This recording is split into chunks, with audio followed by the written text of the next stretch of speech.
posibles estrellas de los conciertos, sabemos que ya tenemos gente de fuera también, así que gracias por venir. Estamos en el Festival Internacional de Divulgación Científica en Bares, 73 sedes este año en España. Toledo acoge este festival por tercer año consecutivo y en España es el quinto año que se celebra. Son 3 días y ayer estuvimos en la terraza de Recaredo, lo pasamos fenomenal. Hoy estamos aquí, lo vamos a pasar estupendamente y mañana os esperamos a todos en el Buca.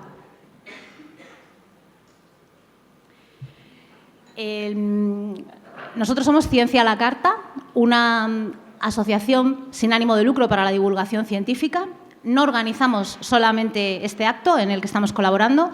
A lo largo del año tenemos cantidad de actividades de divulgación en sitios muy dispares, no solamente bares, la Biblioteca de Castilla-La Mancha, vamos a colegios, a la carta, donde nos lo pidan, porque nuestra inquietud es llevar el conocimiento científico hasta cualquier sitio donde se demande y hasta cualquier persona que pueda tener inquietud por el conocimiento. Este festival, Pint of Science, es posible gracias al apoyo de Precipita CECIT, Vadillo Asesores, FMC, entre otras organizaciones, y aquí en Toledo nos apoyan además la Universidad de Castilla-La Mancha, el Ayuntamiento y la Fundación Solis, que son patrocinadores habituales de Ciencia a la Carta. Por supuesto, hay que dar las gracias también a los bares que nos acogen y que no solamente nos acogen con tanto entusiasmo, sino que además hacen posible que nos acompañe Ana María Manzano, que signa todas nuestras charlas, porque para nosotros es muy importante la ciencia inclusiva. Apostamos por este conocimiento científico sin límites y no queremos que la discapacidad sea un impedimento. Me vais a permitir que os ponga unos anuncios.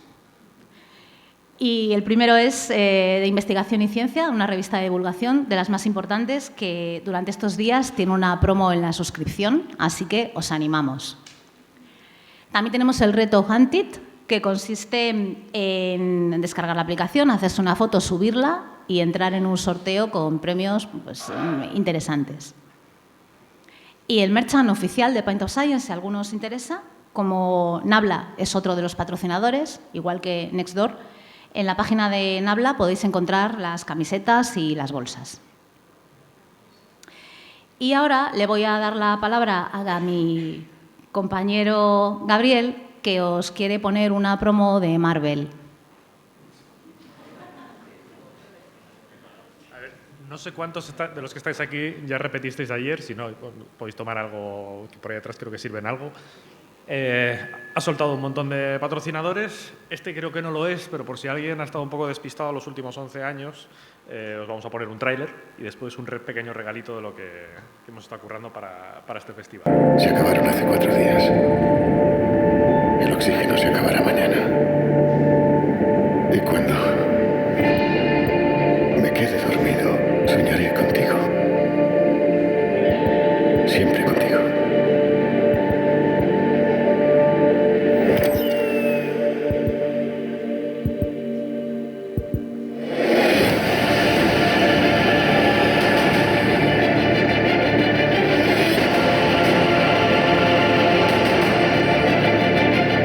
Exactamente lo que dijo que haría. Eliminó al 50% de los seres vivos.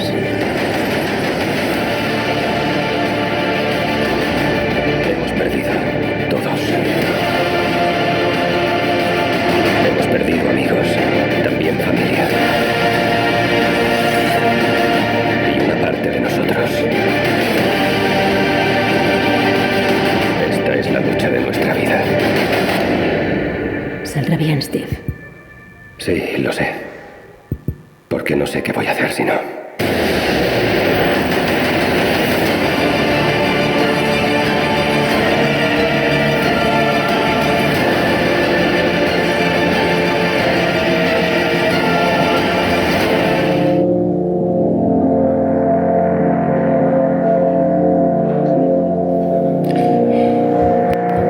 ¿Esto funciona? Hola, María José. Si escuchas este mensaje, no te sientas mal por esto. Este año te mandamos a Talavera. Que quede claro que ir a Talavera es más divertido de lo que parece. Aquí nos hemos acabado la cerveza. Solo tenemos Cruzcampo. Hemos traído gente de parapléjicos, pero no te preocupes. Para todo lo demás, contaremos contigo. Siempre contigo.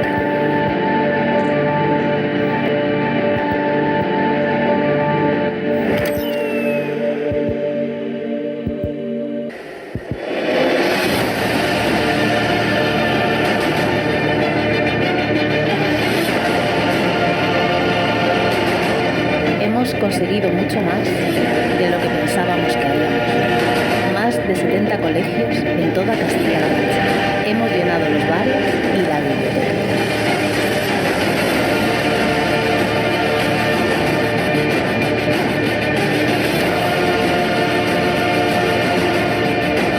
Hemos traído amigos, también familia. Y una parte de nosotros. Este es el moderador de nuestras charlas. Lo vamos a petar. Y lo sabes, como con las lentejas.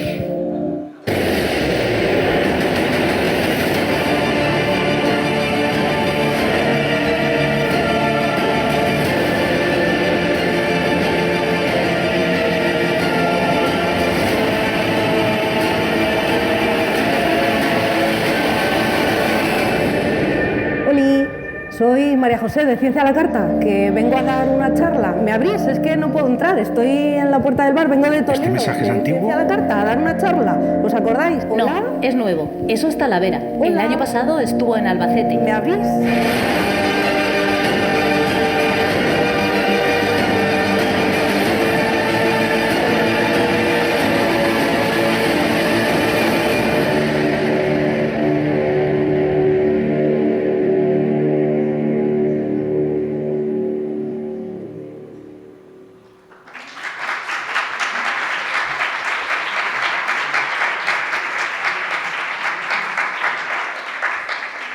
Bueno, nuestra fricada particular.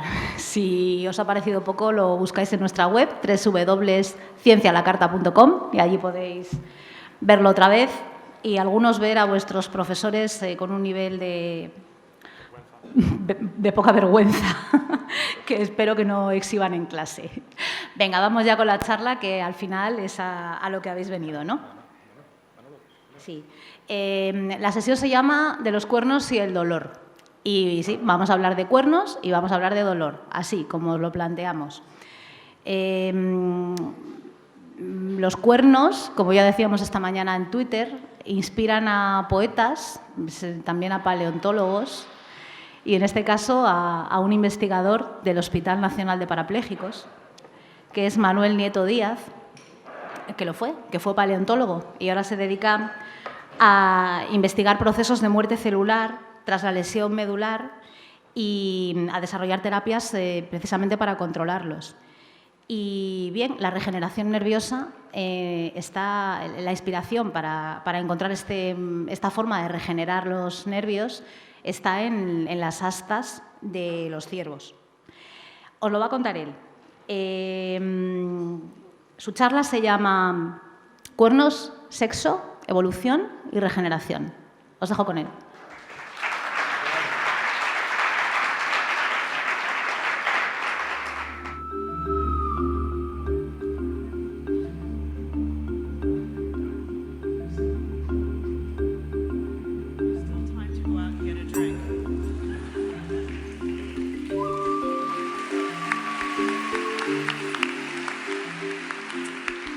The Physics Prize.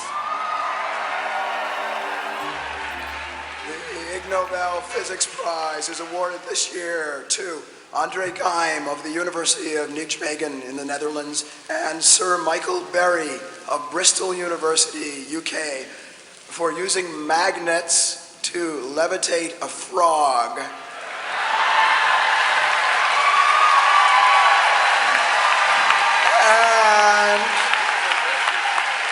And a sumo wrestler.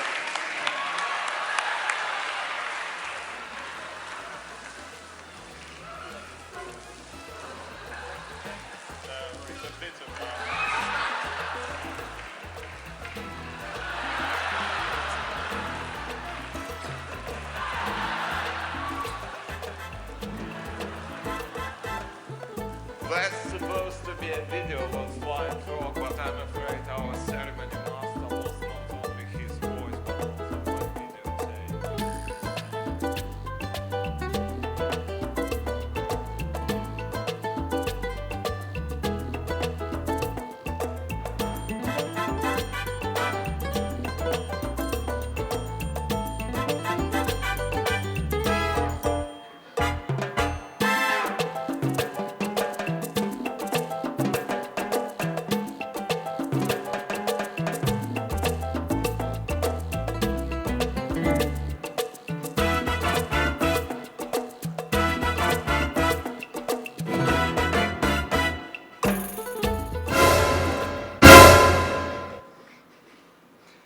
Bueno, en primer lugar, soy Manuel Nieto, vengo del Hospital Nacional de Parapléjicos y os voy a hablar de cuernos.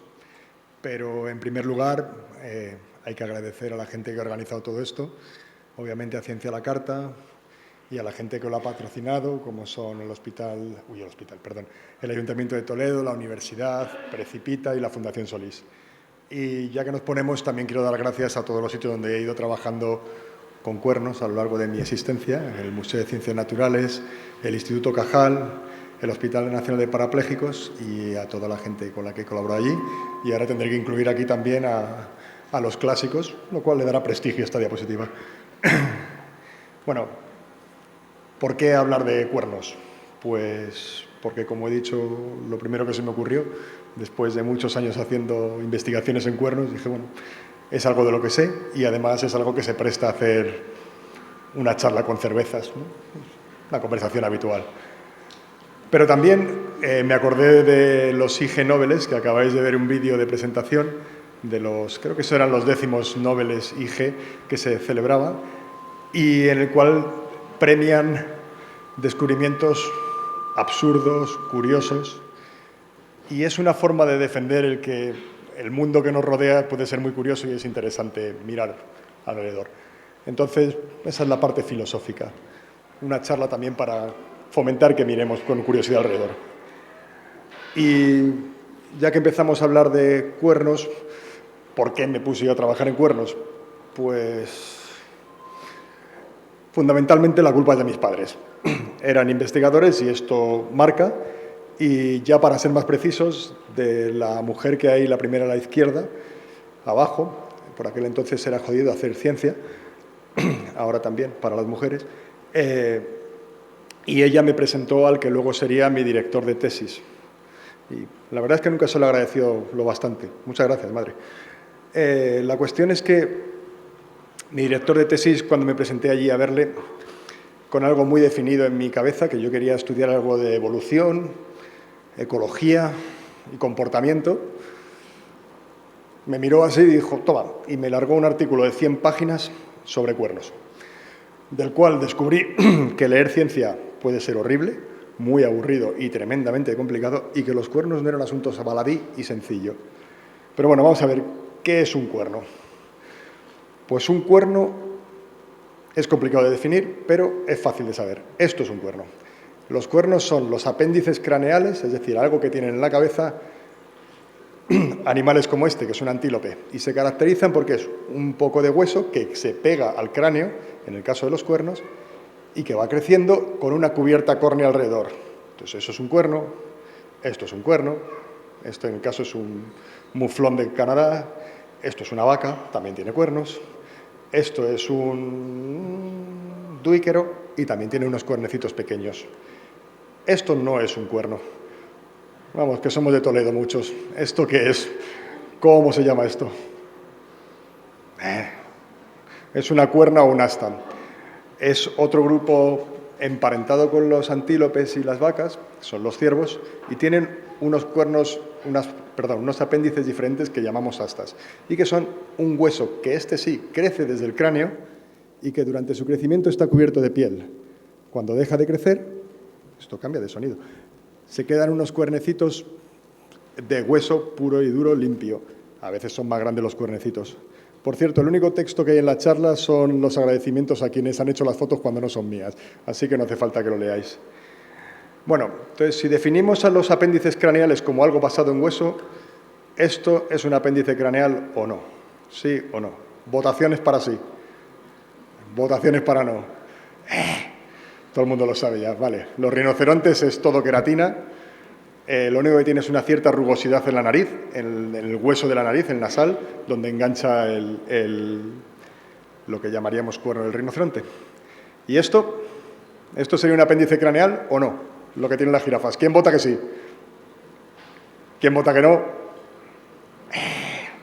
Bueno, 50-50. Sí que es un apéndice craneal.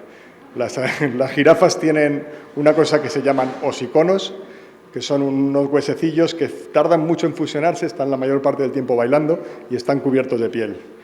Y este, no os voy a preguntar, este es un bicho muy raro, se llama berrendo o antílope americano, y tiene unos cuernos que se llaman en inglés igual que el animal, así que le llamaremos apéndices tipo berrendo, que son curiosos porque le salen del cráneo como a los ciervos, tienen un núcleo óseo que está sin ramificar y una cubierta córnea ramificada. Vamos, que tenemos 4 tipos de apéndices craneales y cada uno de ellos va a caracterizar a un grupo de rumiantes. Los rumiantes, así muy brevemente, son un tipo de herbívoro que tiene un estómago modificado para ser capaz de digerir prácticamente de todo.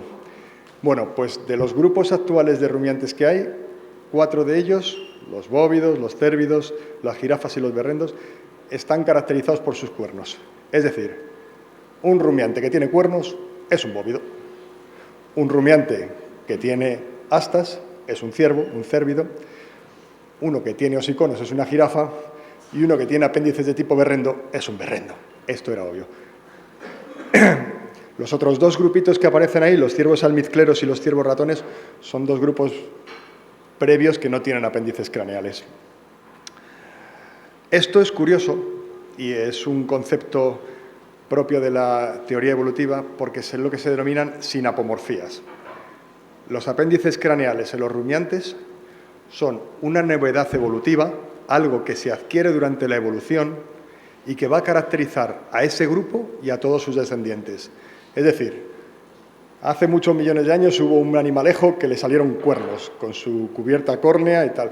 Bueno, pues todos sus descendientes son los bóvidos actuales. Él y todos ellos forman ese grupo. Si os pregunto una sinapomorfía para los primates, ¿cuál de estas diríais que es? ¿Quién votaría porque una de las novedades evolutivas que caracterizan a todos los primates sea la inteligencia? ¿Algún votante? Nadie. ¿Las uñas planas? ¿Alguien vota por las uñas planas? ¿Por ser omnívoros? ¿Alguien vota por ser omnívoros? Alguien que participe. ¿Y por ser bípedos? El bipedismo. Miraros las manos. Lo que tenemos en común todos los primates es tener las uñas planas. También tenemos otras cosas en común, como por ejemplo tener visión estereoscópica, los ojos se van hacia adelante, tenemos una visión estereoscópica y algunos otros caracteres más. De cualquier caso, la pregunta que surge también es ¿cuándo aparecieron todos estos cuernos? Perdón por la transición, pero es que se me ha olvidado. Bueno, ¿cuándo ocurre todo el proceso de aparición de las astas, los cuernos y los demás apéndices craneales? Pues curiosamente ocurre después del final del Cretácico, cuando se extinguen los dinosaurios, en un periodo de tiempo que se llama el Mioceno, que va desde unos 25 millones de años hasta hace cerca de 5 millones de años. Y el Mioceno se caracteriza porque cada vez es más árido y más frío, con lo cual los bosques donde estaban estos animalitos que aparecen ahora en la pantalla se van transformando cada vez en zonas más abiertas y áridas. Y eso va a permitir el crecimiento de poblaciones de rumiantes que salen a las praderas. En España tenemos una muy buena representación del Mioceno. De hecho, hay épocas del Mioceno de Europa que están llamadas como aragoniense, turoliense, villafranquiense, y entre ellas se encuentran una buena cantidad de yacimientos en las proximidades.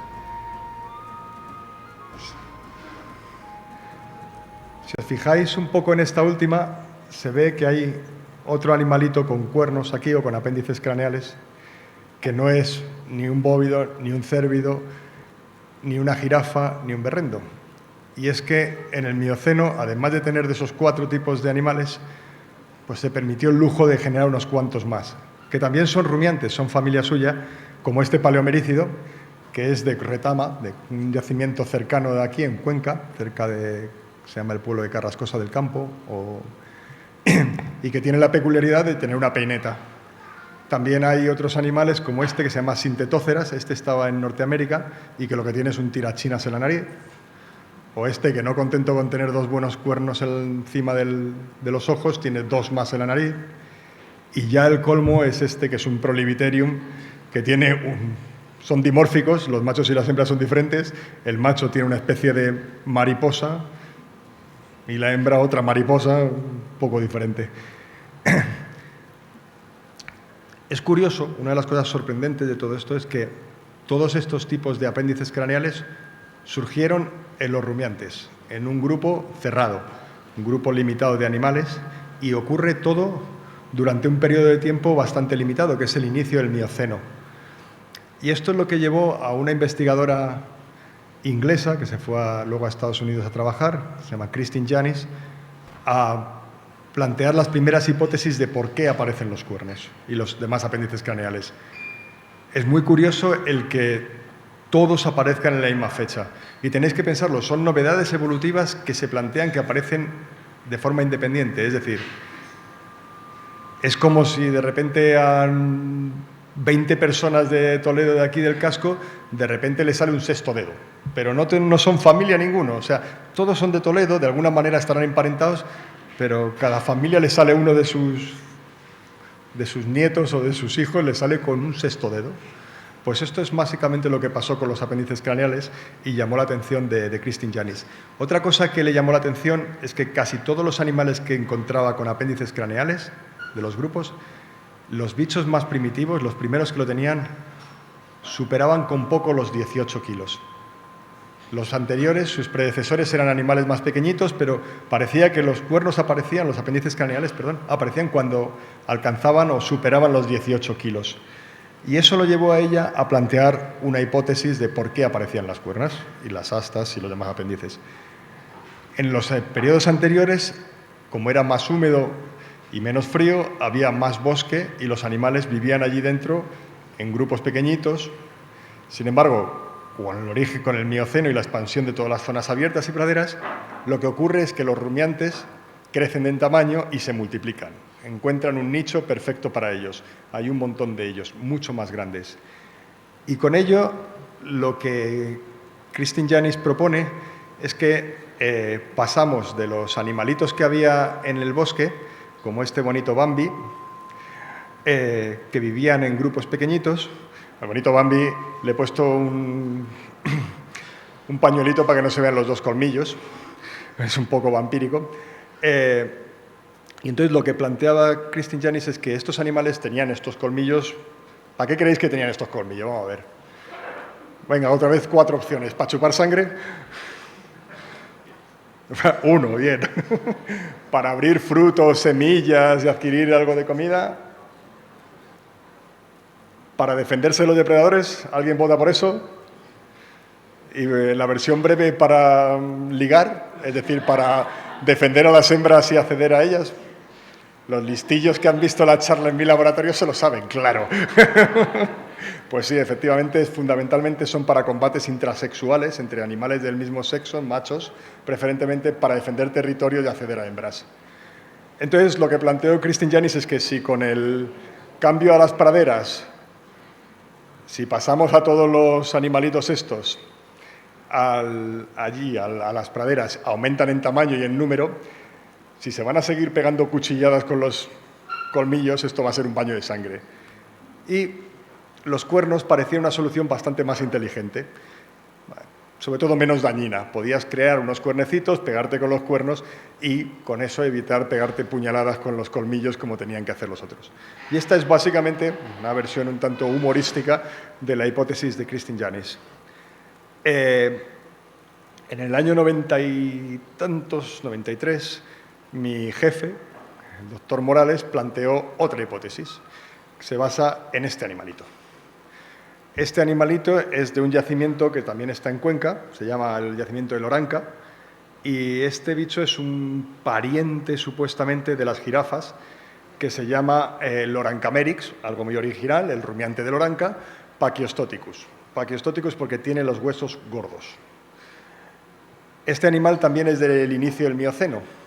Y entonces, cuando te encuentras con que hay como 7 o 8 líneas de rumiantes que han desarrollado apéndices craneales y otra línea, o por lo menos una especie, que ha desarrollado depósitos de hueso muy grandes, pues le llevó a plantearse que a lo mejor el origen no era tanto una función sexual, sino un sistema de almacén metabólico.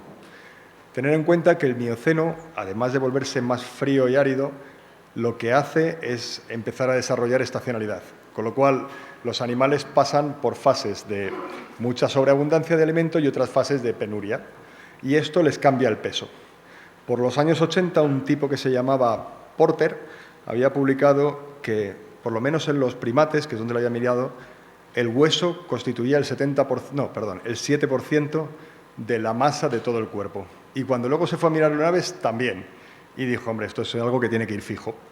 Entonces, mi jefe y sus colegas defendían que para mantener ese nivel de 7% de masa ósea en el esqueleto, pues que podías acumularlo en sitios que lo dijéramos que es inerte y lo acumulabas en cuernos.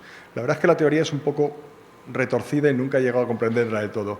Pero básicamente lo que tiene de interesante es que en vez de plantearse que los apéndices craneales nacen con una función sexual, lo cual es un poco complicado pensar que de repente les crezca para pegarse cornadas, crecen por otro motivo, y como subproducto, pues luego se van a utilizar para combates entre individuos del mismo sexo, selección sexual y llegar a desarrollar cosas pues como este pedazo bestia, que es el megaloceros, el animal con las cuernas más grandes que se han conocido. De hecho, supuestamente cada una de estas palas debe medir como 1,5 metros.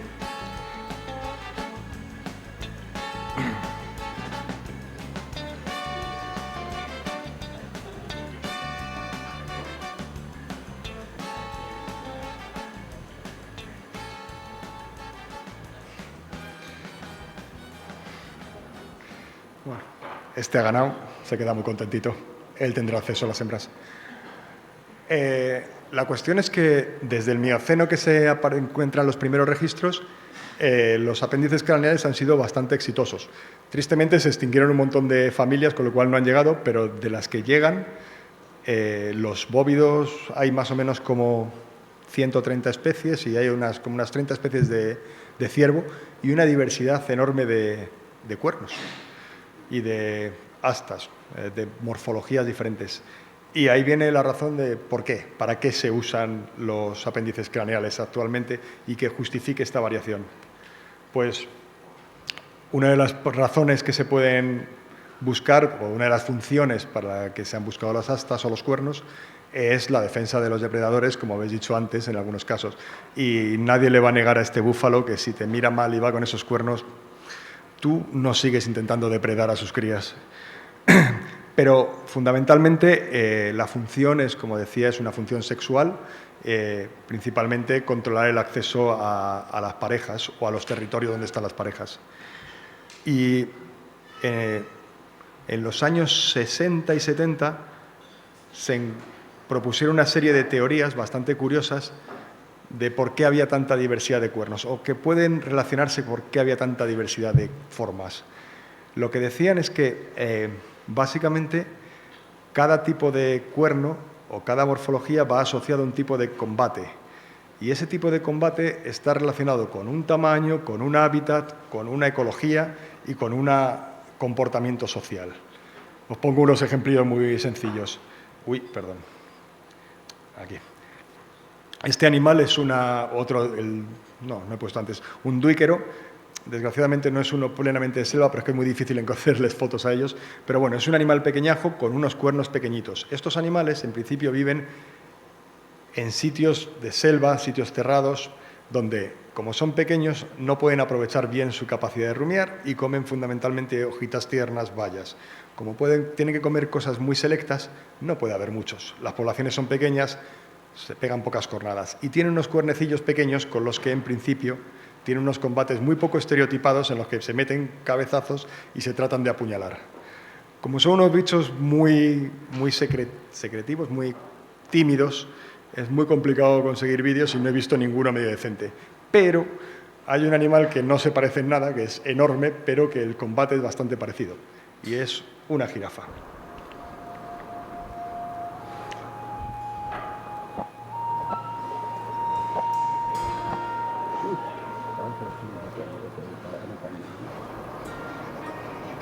Si alguien dudaba de que eso eran apéndices craneales, ya sabéis que sí lo son y los usan.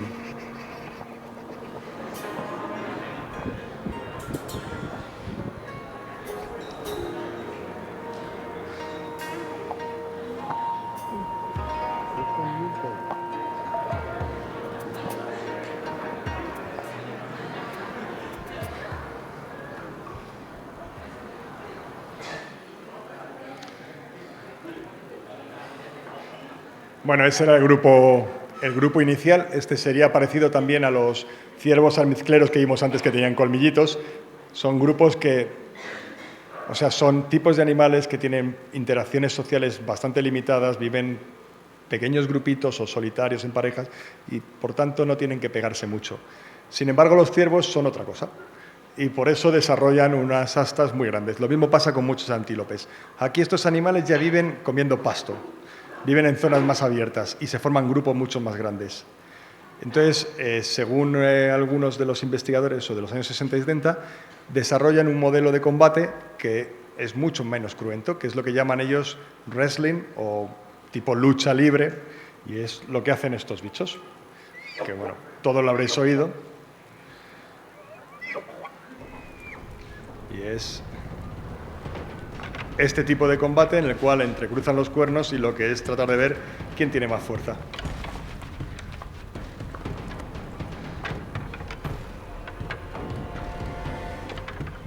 Estos son los grupos de hembras que, una vez que el que se define que es el más fuerte, mantiene el territorio y con él el harén que está viviendo en ese territorio en ese momento.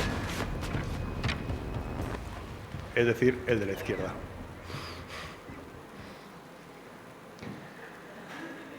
El tercer grupo, por simplificar mucho, sería el que está este tipo, el bisonte, y son bichos en que los machos crecen enormemente. Es más, siguen creciendo durante casi toda la vida. Cada vez crecen más despacito, pero son capaces de crecer durante prácticamente toda la vida. Estos animales, este grupo que definieron, son un grupo que forman grupos muy grandes, pero no son territoriales. Forman jerarquías. Entonces, les interesa crecer mucho y les interesa demostrar con sus cuernos, además, que ellos son los que están arriba en la jerarquía. Y cuando no consiguen explicárselo a alguien que están en la jerarquía, pues tienen combates. Y los combates son brutales. No sé si habéis visto, supongo que habréis visto, pero...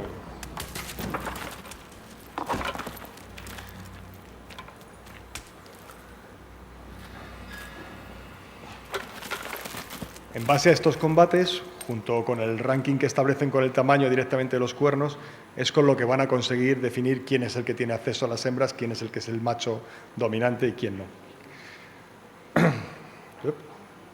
Perdón. Bueno, os dejo un momento de publicidad y ahora continúo, si esto suena, claro. Or you're simply looking for that extra edge. Deer Antler Velvet is the ultimate health and fitness supplement. Millions of people across the world have discovered the benefits of using this safe, natural dietary supplement. Modern scientific research has shown that Deer Antler Velvet can increase blood supply and circulation, boost energy levels and endurance, increase strength, muscular development and recovery, support joint mobility and flexibility, and improve sexual health. Antler Farms is the leading manufacturer of the world's best deer antler velvet products. Home to a robust herd of red deer, Antler Farms Deer Antler Velvet is made in the rolling hills of beautiful New Zealand. Our deer are naturally healthy, free to roam the land, and graze on our pasture. ¿Alguien se atreve a comprar, a pedirlo? ¿Alguien interesado? Puede parecer una coña, pero Nueva Zelanda produce 700 toneladas al año de productos relacionados con las astas de ciervo, de biomedicina.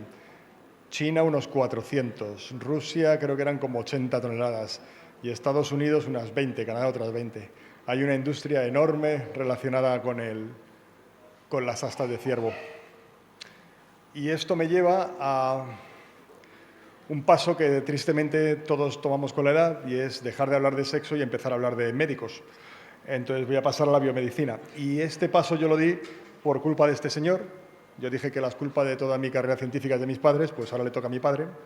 Mi padre es uno de los expertos a nivel mundial en reparación del sistema nervioso, y cuando hablábamos de lo que yo conocía de cuernos y de astas, pues él comprendió que esto tenía que ser importante y que había que mirarlo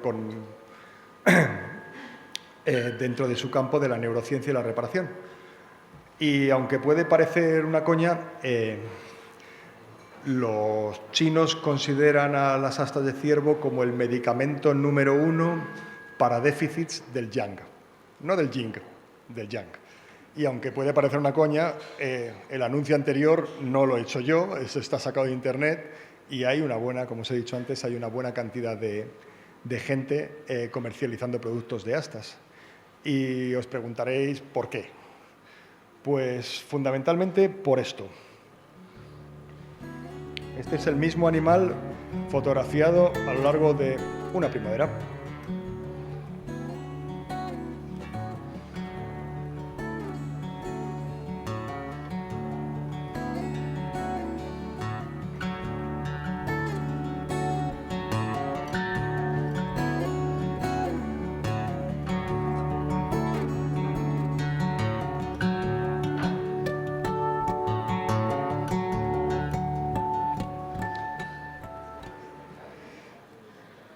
Esto aquí ocurre un poco antes, se nota que es el norte de Estados Unidos, hace mucho frío.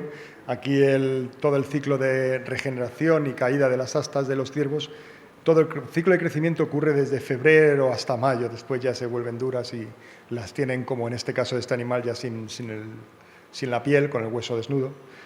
Y el ciclo de regeneración de las astas es algo realmente sorprendente, alucinante.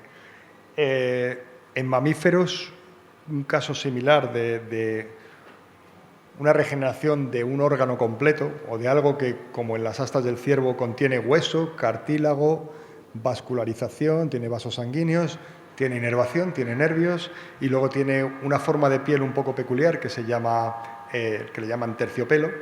Bueno, pues que algo así regenere todos los años no existe en mamíferos. Cosas con capacidades de regeneración parecidas están, obviamente todos lo conocemos, en salamandras, lagartijas, pero en los mamíferos no se conoce. Lo más parecido son en los zarigüeyas, en un marsupial que tienen capacidad de regenerar algún apéndice, pero no es parecido. Y eso es alucinante. Y es alucinante porque estamos hablando de que son capaces de regenerar algo que es el 30% de su peso en hueso. O sea, el peso de su esqueleto, el 30% les va a crecer cada año. Y cachondamente, aunque tienen osteoporosis durante el proceso de crecimiento, cuando deja de crecer y ya se estabilizan, se recuperan perfectamente y no tienen ningún problema. Esta la voy a pasar un poco deprisa porque es un poco gore, pero la tapo con una cerveza. Es curioso también que cuando se les cae, allá por febrero, y se les cae el asta, cloc, sangran y dejan una herida abierta que en 2 semanas se cierra y empieza a regenerar. No deja tejido cicatricial y yo no conozco ningún registro de que se hayan cogido infecciones, lo cual habla de un sistema inmune por lo menos peculiar. Pero sobre todo, si hay algo que es interesante, o por lo menos para nosotros, como ya explicaré dentro de poco, es esto.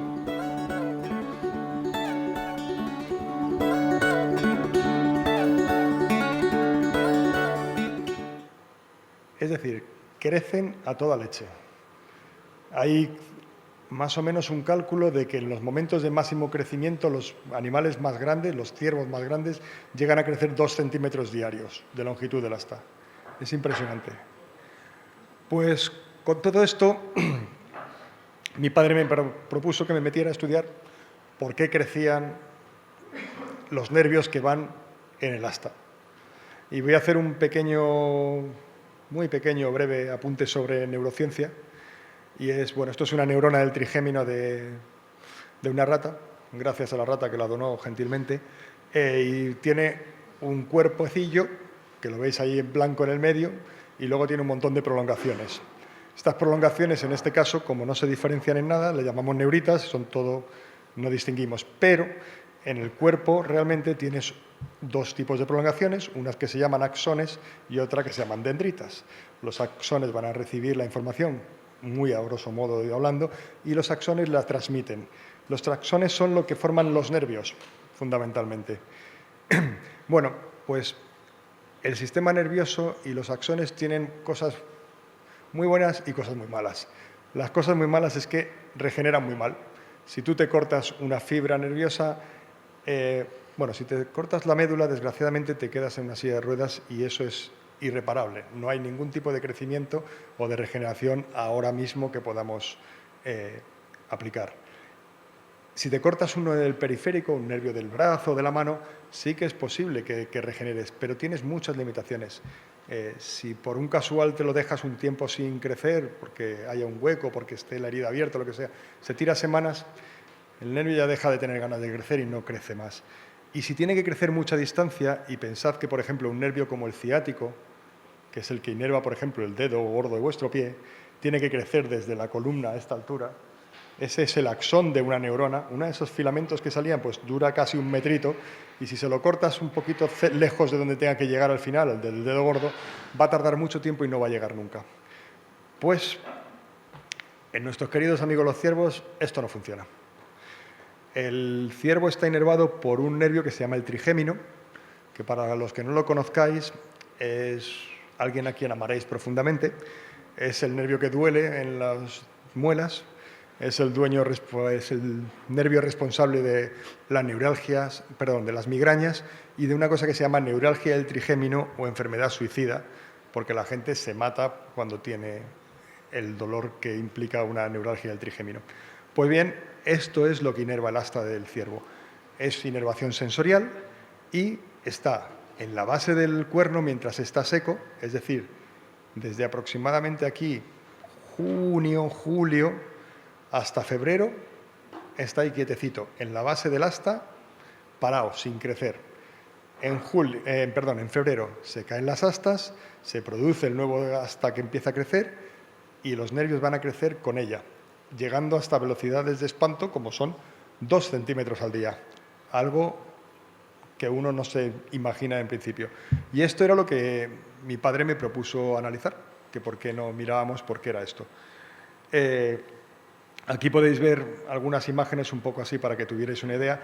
A la izquierda son unos de los nervios o algunas de las fibras nerviosas que van por el asta y que tienen un par de marcadores que lo que indican es que son fibras sensoriales y realmente lo que hay son fibras de dolor, fibras de tacto y fibras de picor también, que transmiten información de picor, yo creo. No son fibras, bueno. Y van todas por la parte profunda de la piel.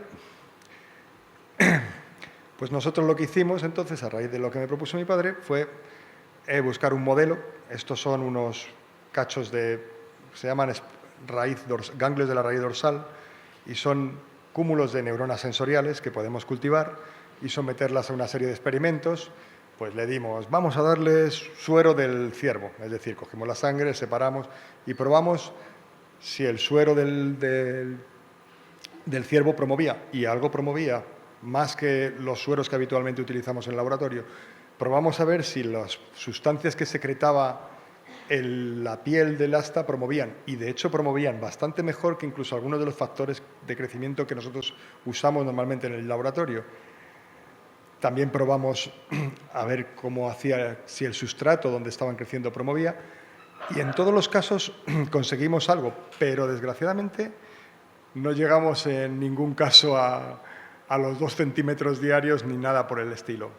Nos han quedado preguntas por ahí, como por ejemplo intentar ver si es que son las neuronas esas que están creciendo que tienen algo especial. Es que eso experimentalmente es muy complicado.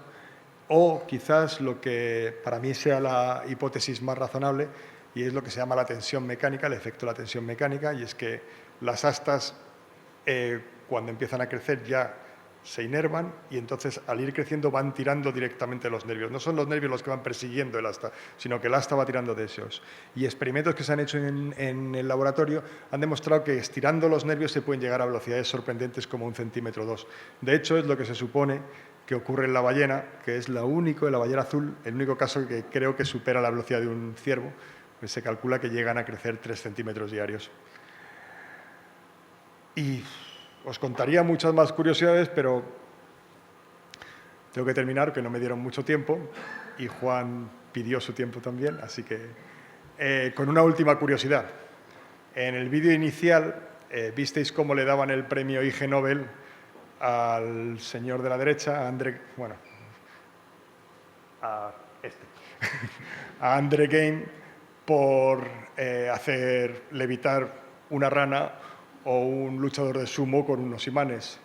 10 años más tarde, en el año 2010, junto con su colega Konstantin Novoselov, le dieron el Premio Nobel de Física por descubrir la forma de producir grafeno a temperatura ambiente. Y no solo eso, sino que es por lo que dicen los bulos, es el resultado de un acuerdo que tenían los dos de dejarse los viernes para curiosear. Era su tiempo de curiosear y en uno de sus curioseos descubrieron el grafeno. Así que seguid con vuestras cervecitas, yo ya me voy, y curiosear. Si tenéis alguna pregunta, esto es todo. Muchas gracias.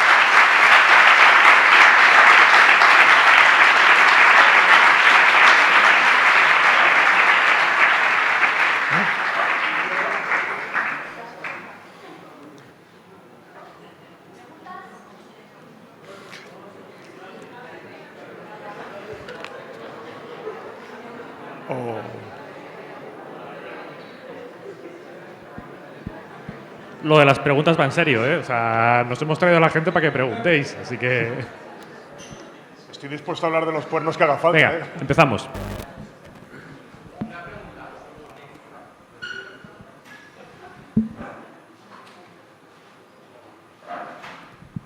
Dentro de una misma especie, ¿se ha establecido una relación entre la clase social del animal y el tamaño de los cuernos?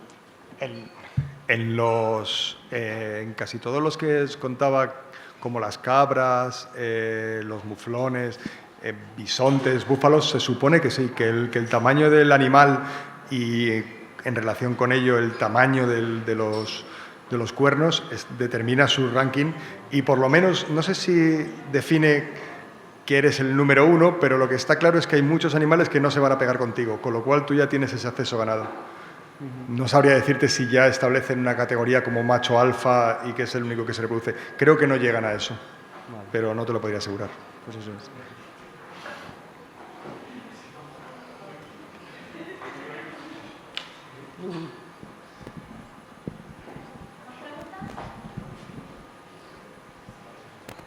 ¿Más preguntas? ¿No? O sea, cuanto más cornudo mejor, me ha parecido entender.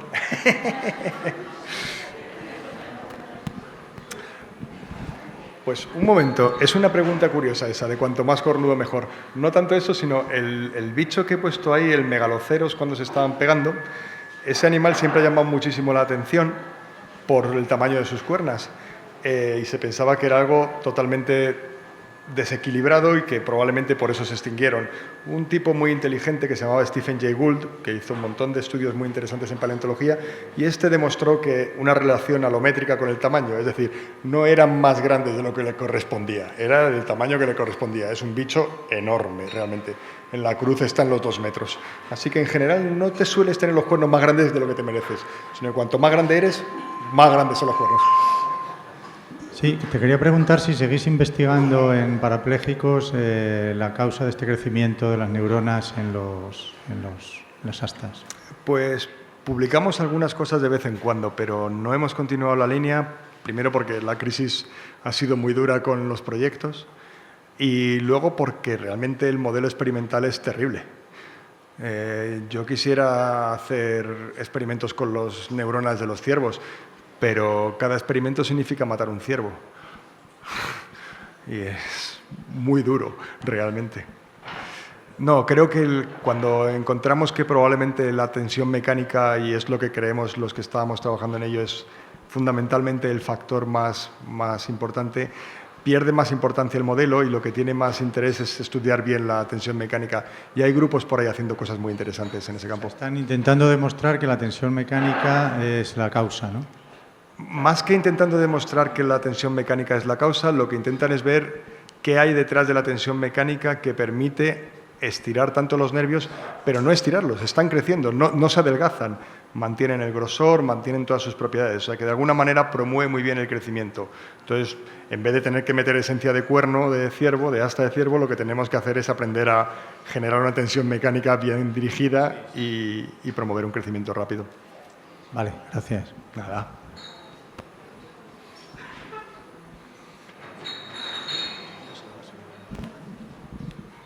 Hola, buenas tardes. Has planteado, cuando comentabas la pérdida de sensibilidad en el dedo gordo, hablabas de la dificultad de que creciese el nervio hasta el dedo gordo. Pero realmente, para recuperar sensibilidad, me imagino que se estará investigando lo que es empalmar el axón, no tanto el crecimiento del nervio, ¿no? Desde... Empalmar un axón no creo que sea viable. Hay un tipo muy interesante, no me acuerdo, es un médico italiano, que dice que tiene un método para hacerlo y de hecho lo quería aplicar a hacer un trasplante de cabeza, no va de coña, lo quería hacer con un paciente ruso que se había presentado de voluntario y él decía que era capaz de empalmar los nervios de uno al otro. Pero, o sea, ¿se está investigando entonces en esa línea? La línea de empalmar nervios supongo que habrá gente que estarán investigando, pero en general yo creo que no es fácil. No sé, Javi, ¿tú sabes si hay posibilidad de empalmar un axón y que continúe? Hola. Básicamente lo que ocurre cuando se corta el nervio es que la parte que no está conectada con el cuerpo de la célula se muere. Sí. Entonces es en ese sentido en el que no existe la posibilidad realmente de volver a empalmarlo, por lo menos hasta donde yo sé. O sea, esto no quita que haya alguna investigación por ahí marginal, pero yo la única que me suena es la que te digo, lo que dijeron este tipo que quería trasplantar la cabeza. Y se basaba en unos estudios de alguien que había puesto es que no sé si era un glicosaminoglicano, había puesto algo allí y decían que con eso conseguía empalmarlo, pero no es lo habitual, esto no es una línea conocida, es algo marginal, digamos.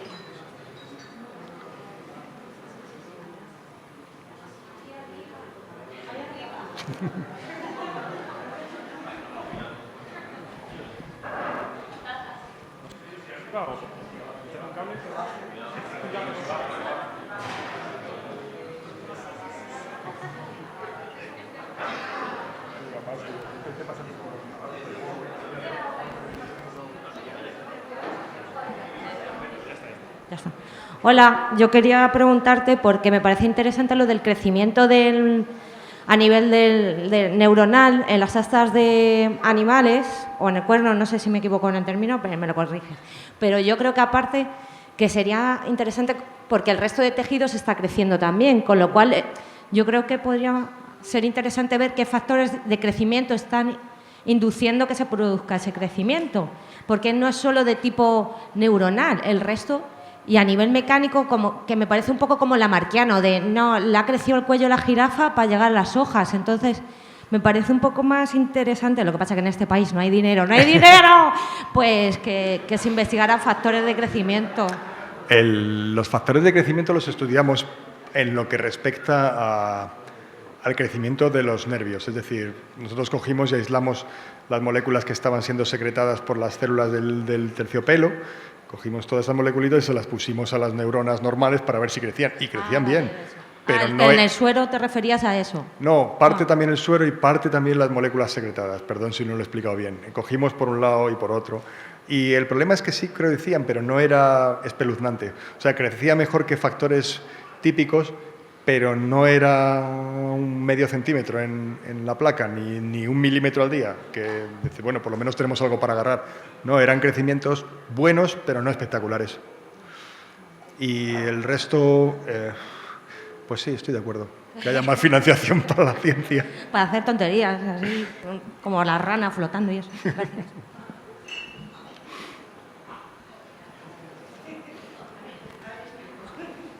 Madre. Ayer en una de las 2 charlas del Painter Science se habló de que se había conseguido fabricar un filete de manera, en el laboratorio, ¿no? Sin necesidad de tener a una vaca y cortarle un filete. Entonces, si una de las razones por las cuales no se pueden pagar un axón con su correspondiente dentadura es porque se muere, que no se puede fabricar igual que se ha fabricado un filete. De hecho, se podía incluso imprimir, ¿no? En una impresora 3. Era del futuro, pero lo del filete había una fruta y también una hamburguesa. Se podría intentar mirar, a ver, si el tema de los empalmes no se puede dar porque se muere lo que es la dendrita, te cuento, fabrícala, ¿no? No sé si se podrá en algún momento, a lo mejor. Yo solo, hasta donde yo llego y pienso en un axón, lo que significa, la madre del cordero, es complicado, ¿eh? O sea, un axón tiene un montón de poros en la superficie de la membrana que les permite regular la entrada y salida de iones para crear una corriente eléctrica que transmite la señal nerviosa de un lado para otro.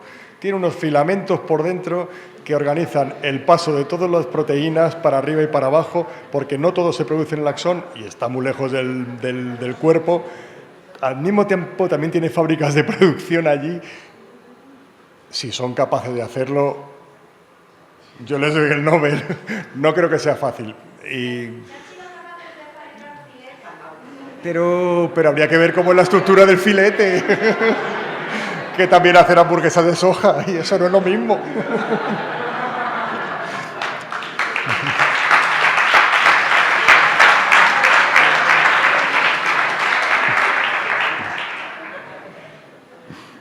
Bueno. ¿Más por aquí? Yo tengo un par de preguntillas. Aquí. Cuidado. Los íbices, ahí que estaban ahí muy alegremente dándose de cabezazos, ¿sí? ¿Tienen algún tipo de suspensión? ¿Los íbices. Que si tienen algún tipo de suspensión. O sea, tienen... refiero, o sea, el cráneo está neumatizado. Tiene algo, creo que sirve para algo, y los viajes que se meten son Sí, importantes. El cráneo está muy neumatizado. Eso es muy típico de los caprinos. Si ves la cabeza, el cráneo es sorprendente porque está en un ángulo tremendo. O sea, tú piensas en un craneito de un animal y siempre es una cosa globosa así. Las cabras están realmente en cuña y aquí es donde sale el núcleo óseo. Todo esto de debajo es una colchoneta de aire. O sea, tienen un hueso, espacio de aire y todo con laminillas para hacer soporte. Sí, están tremendamente protegidos. De hecho, no se hacen daño. No se hacen daño. Yo no he sido cabra nunca, no sé cuánto te dolerá.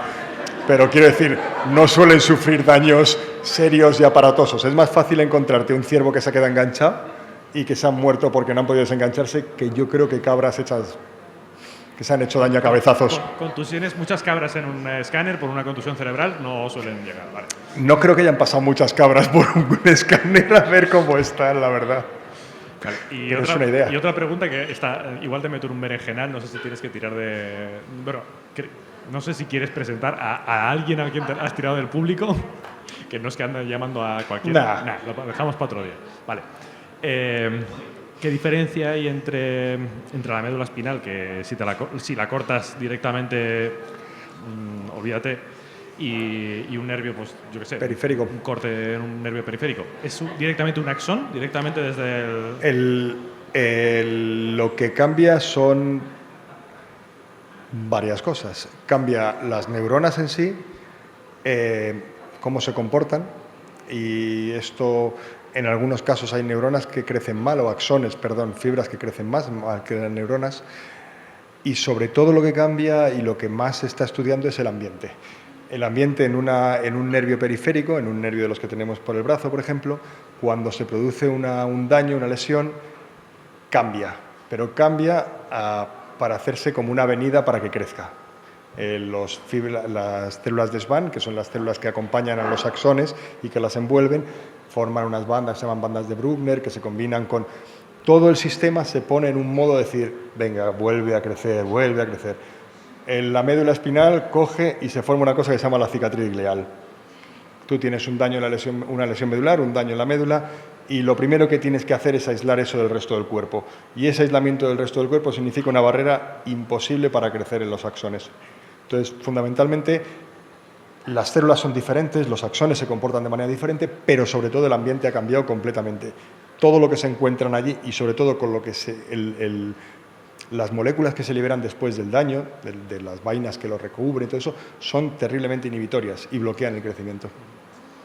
Esa es la teoría que yo me sé. ¿Algo más? ¿Más? Madre mía. Te repite, ¿eh? Eso sí, cobrarle ya. Que vais a saber más que yo, leches.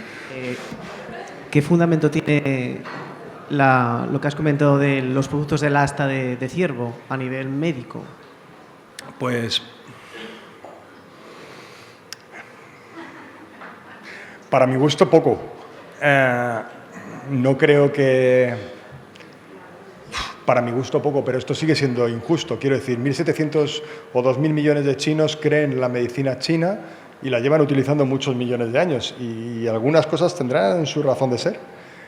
Realmente las astas y todo lo que hay detrás es sorprendente y hacen unas cosas alucinantes, pero yo no estoy nada convencido de que la forma de acceder a esos beneficios sea comérmela.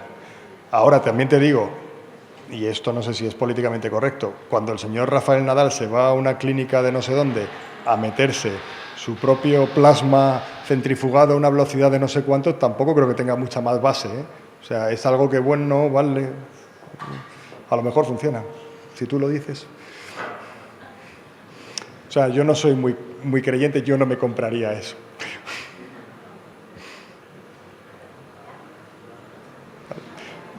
Muchas gracias.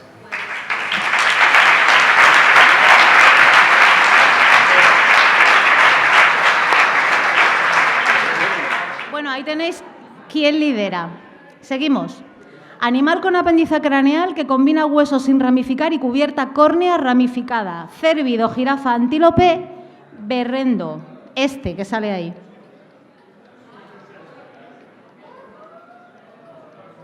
Os recuerdo que la velocidad puntúa.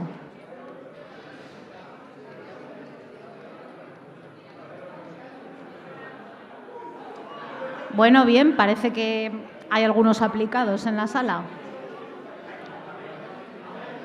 Candel se impone a Got. El de Got...